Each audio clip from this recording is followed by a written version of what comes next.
Halo semuanya, selamat datang di video hari ketiga dari 10 hari bagi Microsoft Excel untuk pemula. Nah, jadi di video kali ini kita akan mempelajari dua hal. Yang pertama tentang aritmatika dasar di Microsoft Excel ya. Dan aritmatika dasar ini sama aja dengan aritmatika dasar yang teman-teman kuasai secara umum di sekolahan ya. Cuma bedanya kita akan menerapkannya ke dalam Microsoft Excel. Nah, kenapa teman-teman perlu mempelajari aritmatika dasar di Excel dulu ya? Karena dalam beberapa kasus teman-teman perlu menggunakan aritmatika dasar ke dalam rumus Excel ya. Jadi alangkah baiknya ya kita mempelajari dulu tentang aritmatika dasar. Terus yang kedua kita akan mempelajari tentang 5 rumus dasar di Microsoft Excel ya. Sebelum kita mempelajari rumus-rumus seperti VLOOKUP, HLOOKUP, teman-teman perlu menguasai 5 rumus dasar ini dulu ya sebagai fondasi teman-teman. Dan sebelum teman-teman masuk ke dalam materinya ya, teman-teman bisa download dulu file latihannya lewat link deskripsi di bawah ini ya, supaya teman-teman nanti bisa nonton sambil praktek ya. Diharapkan teman-teman bisa lebih cepat menguasai materinya. Kita langsung aja masuk ke materi yang pertama, yaitu aritmatika dasar di Microsoft Excel ya. Sebelumnya teman-teman bisa buka dulu file latihannya untuk hari ketiga. Nah, kalau teman-teman lihat di sini ada 4 sheet ya, kita fokus di sheet pertama dulu. Nah, di sheet pertama ini kita lihat ada sebuah tabel ya, kita akan mengerjakan aritmatika dasar di sini. Lalu di bawahnya ada keterangan ya, bisa teman-teman lihat di sini. Setiap melakukan perhitungan harus diawali tanda sama dengan ya. Jadi untuk menggunakan aritmatika dasar itu sama dengan menggunakan rumus di Excel. Ya, kita harus mengawalinya dengan menggunakan tanda sama dengan di awal. Lalu yang di bawahnya ada keterangan ya, untuk penambahan itu simbolnya plus ya, sama dengan aritmatika dasar secara umum. Lalu ada pengurangan, itu simbolnya juga sama, min. Tapi untuk perkalian di sini simbolnya adalah bintang ya, seperti ini. Untuk pembagian simbolnya adalah garis miring, dan persen simbolnya persen seperti ini, sedangkan pangkat ya simbolnya seperti ini ya. Jadi langsung aja kita kerjakan soalnya ya. Nah, di sini bisa teman-teman lihat pada sebuah tabel, di sini ada data X dan juga data Y. Nah, jadi kita akan melakukan perhitungan data menggunakan data X dan juga data Y. Kalau teman-teman lihat di sini ada X plus Y ya. Jadi kita akan menghitung ya data X dan juga ditambah data Y. Ya, caranya teman-teman di sini ingat ya, harus menggunakan sama dengan di awal. Sama dengan, lalu data X ya, di sini ada 57. Teman-teman bisa menggunakan ya angka manual. Misalkan di sini 57 plus ya data Y 6. Nah, seperti ini, tinggal klik enter, maka hasilnya 63. Nah, ini kalau data yang mau dijumlahkan banyak ya, ini tentu aja kelamaan ya. Jadi teman-teman bisa menggunakan cara seperti ini, sama dengan teman-teman bisa menggunakan panah di sini ya untuk menggeser-geser selnya. Nah, ini plus ya data Y, kita klik enter. Nah, maka hasilnya sama. Nah, kenapa ini bisa dijumlahkan? Ya, karena ini datanya mempunyai format number ya. Jadi format number itu bisa dijumlahkan. Nah, di materi sebelumnya kita sudah membahas tentang format-format data di Microsoft Excel. Salah satunya format number ini ya. Lakukan juga pada baris selanjutnya, baris kedua sampai ke 10. Nah, kalau teman-teman yang awam ya pasti mengetik rumusnya lagi ya, sama dengan ya data X tambah data Y, klik enter. Nah, ini kelamaan ya kalau datanya panjang ke bawah. Nah, teman-teman bisa klik ya pada sel yang sudah dilakukan perhitungan, lalu teman-teman tinggal klik dan tarik ke bawah seperti ini. Nah, seperti itu ya teman-teman. Nah, tapi cara ini juga masih kelamaan ya kalau teman-teman punya data yang panjang ke bawah. Jadi nanti teman-teman scroll terus ke bawah gini, itu kelamaan. Nah, ada cara cepatnya lagi ya. Teman-teman bisa ulangi. Kalau teman-teman lihat ya di sini di pojok kanan bawah sel, ini ada tanda titik ya. Teman-teman tinggal klik 2 kali aja. Nah, maka datanya akan ke copy otomatis ke bawah semua ya. Lalu kita lanjut ke soal selanjutnya, yaitu X min Y ya. Caranya sama dengan data X dikurangi data Y, klik enter. Nah, tinggal teman-teman copy ke bawah seperti ini. Untuk data X kali Y juga sama aja ya, sama dengan data X dikali data Y, seperti ini ya. Kita juga copy ke bawah seperti ini. Lalu ada data X dibagi data Y ya, caranya sama aja ya, tinggal sama dengan data X dibagi data Y. Nah, seperti ini ya teman-teman, tinggal di copy ke bawah seperti ini.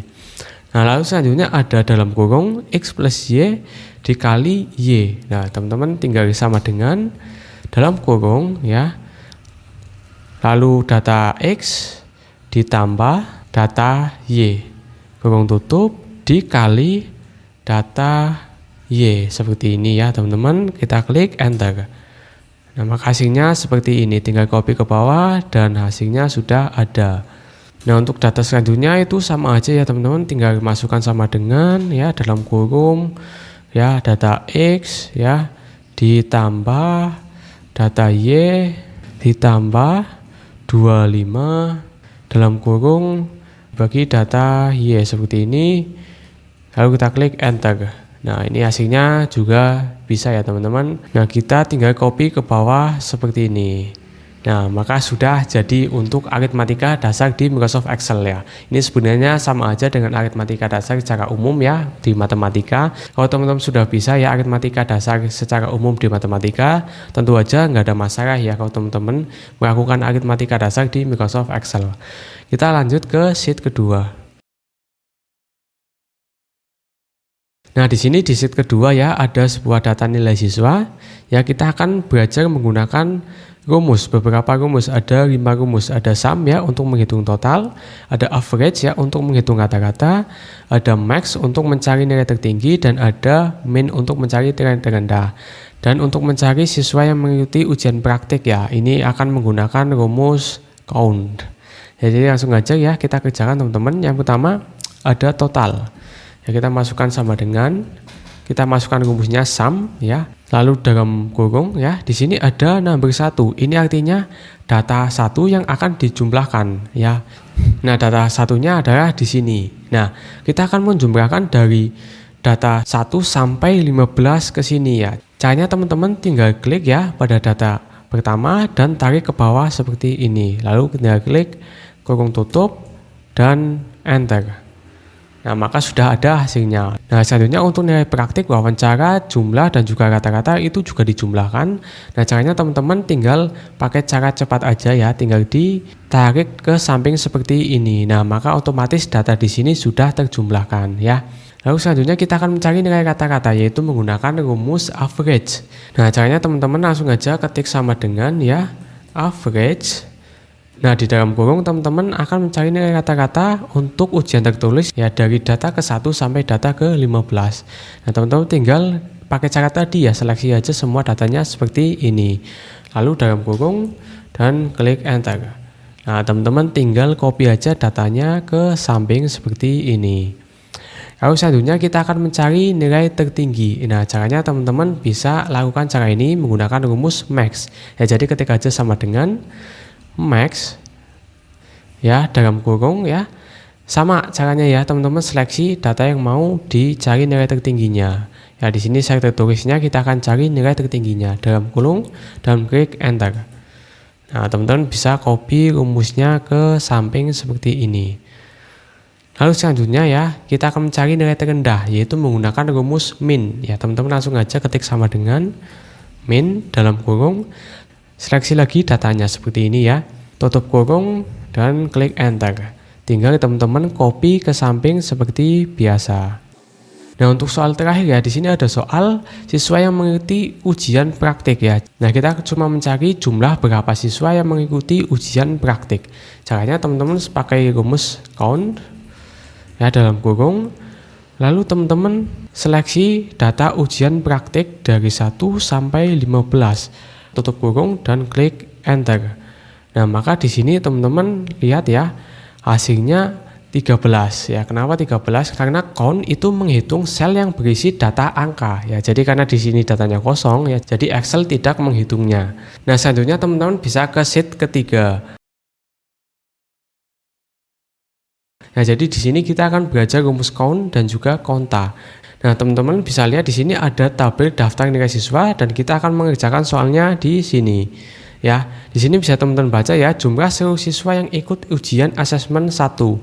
Ya, di sini kita akan menggunakan rumus count dulu. Ya, sama dengan count. Nah, seperti ini. Ya, kita seleksi ujian asesmen 1 dalam kurung, tutup kurung dan klik enter. Nah, lalu kita selanjutnya akan menghitung jumlah seluruh siswa yang ikut ujian asesmen 1 lagi. Ya, tapi kali ini kita akan menggunakan rumus counta sama dengan counta. Seperti ini. Lalu kita seleksi nilai ujian asesmen 1 dalam kurung dan klik enter. Nah, di sini bisa teman-teman lihat ya, ada perbedaan pada soal pertama ya, di mana kita menggunakan count ya. Hasilnya 8 karena di sini hanya ada 8 sel yang berisi data angka. Jadi seperti yang sudah kita pelajari sebelumnya, rumus count itu hanya menghitung sel yang berisi data angka, sedangkan rumus konta itu menghitung seluruh sel yang berisi data ya, baik itu data angka, data teks, data tabel, semuanya itu terhitung. Kenapa di sini ada 10 ya? Karena di sini ada 10 sel yang berisi data ya, baik itu data angka maupun data teks ya. Jadi itulah perbedaan antara rumus count dan juga konta. Yang selanjutnya kita ke sheet nomor 4. Nah, teman-teman lihat di sini ada 3 tabel data penjualan barang. Nah, di sini kita disuruh untuk mencari total penjualan ya. Jadi ada total penjualan per kuartal dan juga total penjualan per barang ya. Nah, cara menghitungnya teman-teman, di sini saya akan membagikan trik cepat ya untuk menghitung data seperti ini ya. Teman-teman bisa seleksi data angka dan juga data jawabannya. Nah, untuk menjumlahkannya ya, teman-teman menggunakan shortcut Alt sama dengan. Nah, maka di sini sudah otomatis terjumlahkan. Nah, untuk tabel selanjutnya juga sama, bisa teman-teman seleksi seperti ini, lalu tekan Ctrl dan seleksi lagi seperti ini. Lalu tinggal tekan Alt sama dengan, maka kita sudah bisa menjumlahkan semua datanya. Nah, itu dia teman-teman untuk materi hari ini ya. Gimana? Gampang kan? Ya, tadi di video ini kita sudah mempelajari yang pertama tentang aritmatika dasar di Microsoft Excel, yang kedua tentang 5 rumus dasar di Microsoft Excel. Dan sekarang tugas teman-teman adalah buka lagi file latihannya ya, 10-20 menit aja. Teman-teman latihan sendiri tanpa melihat video tutorial ini. Nah, jadi nanti teman-teman diharapkan lebih menguasai skillnya lagi ya. Dan kalau teman-teman merasa sudah menguasai skillnya ya, teman-teman bisa buka ya file roadmap PDF yang sudah saya bagikan di video pertama ya. Teman-teman bisa checklist di bagian skill yang sudah teman-teman kuasai tadi ya, supaya teman-teman bisa tahu nih skill apa aja yang sudah teman-teman kuasai hari ini. Dan terima kasih buat teman-teman yang udah nonton dari awal sampai akhir ya. Saya Arul Febian dan sampai ketemu di video hari selanjutnya.